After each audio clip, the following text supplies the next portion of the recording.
ব্লাউজের পার্ট কীভাবে জয়েন করবো, এটা দেখো খাপের পোর্শন। তো খাপের পোর্শনটা আমি এইভাবে ধরে নিলাম আর মেশিনে এইভাবে সেলাই করে নেব। 1/2 ইঞ্চি গ্যাপ সেলাই মার্জিন রেখে আমি সেলাই করে নিচ্ছি।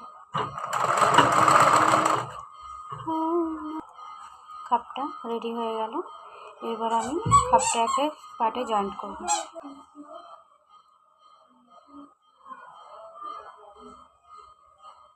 এই পার্টটা আমি এবার জয়েন্ট করে নিচ্ছি।